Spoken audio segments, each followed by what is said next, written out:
I have a little vendetta to settle with Tom. Tom, come on up here. Where's his crown? For this feat that I'm about to do. But if you know about Tom and I's relationship, you know that he really likes to give me a hard time, particularly about my last name. My last name is Hawkins, and without skipping a beat when he was a freshman, like the bird. That's easy to do. So, because I'm a creative writing teacher, because Tom knows me as a creative writing teacher, I wrote a poem titled "Twas the Morning of My First Day at GLHS" by Matthew A. Hawkins, inspired by the relentlessness of Tom Zahrt. "'Twas the morning of my first day at GLHS, when all through the school not a student was stirred, not even one little fool. The air was calm, clear, and cool. Welcoming posters were hung above the lockers with care in hopes that the kids soon would be there. The children no longer nestled in their summertime beds, while nightmarish visions of Mr. Portis's classes danced in their And I at my desk had just settled down for 20 minutes of quiet pre-class prep. When out in the hall there arose such a clatter, I sprang from my chair to see what was the matter. Away to the door I flew in a flash, tore it open like slinging out trash. The fluorescent lights on the newly cleaned floors gave a lesser of midday to backpacks and market doors. When what to my wondering eyes should appear but a 5'4" freshman. In his beauty outfit.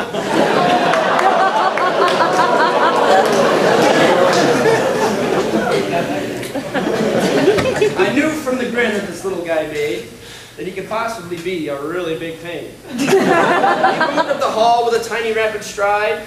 I knew in track this kid could thrive. He smiled quite lamely as he darted my way. "You must be the new guy," I heard him exclaim. I said, "You're right. I would not have bet that my quick judgment would be so correct." He asked excitedly, "You're Mr. Hawkins, like the great bird of flight." I knew from that moment he was going to give me heck. How little I knew how much I would want to wring his little neck. As the years came, so did the jokes. On talents, on beaks, on hawks, screech, and feathers, on nests, on hawklings, on regurgitation and eating worms, on eyesight, on fishing and migration, on egg sitting, on cawing. Oh, the utter irritation. This midget and his posse were only but I am one who bides his time for moments like this. However, I'd be lying if I said I took offense. These jokes were quite harmless and sometimes funny, I guess. Oh, but what this tiny tomcat doesn't know is that there's a coach in Schoolcraft who would say with a smile, and I once had a runner who had a similar style.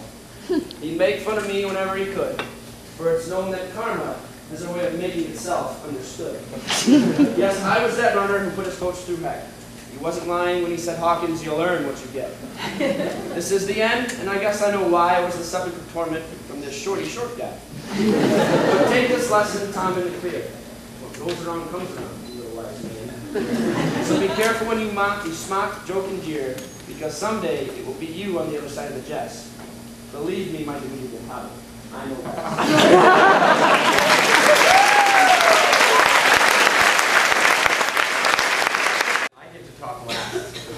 I had the last laugh.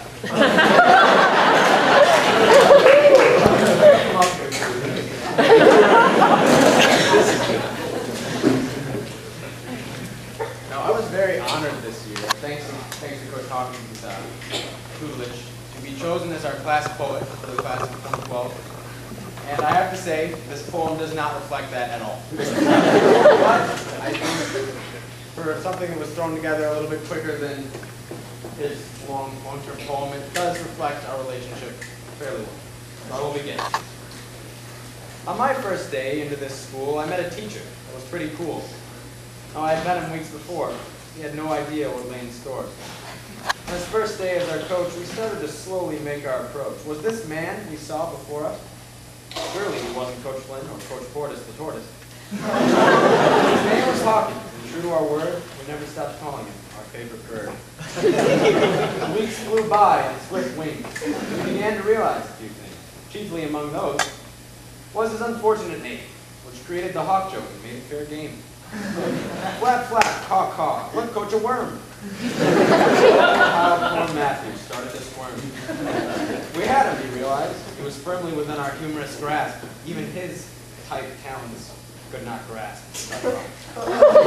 Flap, flap, caw, caw. Look, Coach, a worm. Oh. That's This is why we rehearse. This is page 2. I was reading page 3. Our second greatest discovery changed my poor life. That discovery, of course, being the name of his wife. Not March nor May was named his queen. Rather, she lay somewhere in between. So there it was, our second joke. And at this point, I'm ashamed to say our creativity started to choke. On we went through 3 more years, through thick and thin, and through lots of tears. We came to see him as more than a man or bird. So simply would be rather absurd. Yes, he was a fine mentor, that much is easy to comprehend, but the lessons he taught, well, they're worth knew no end. So here we are, the end of the year. To all of our lives, you've added great cheer. It's so hard to do, but I suppose we must say, try. Stand up and say, thank you and goodbye. Flap, flap, caw, caw. Look, Coach, a worm. These jokes will continue until the day I die. Stop it, so don't even try. Oh, I'll be back, I promise you that. If for nothing else than to see my good friend.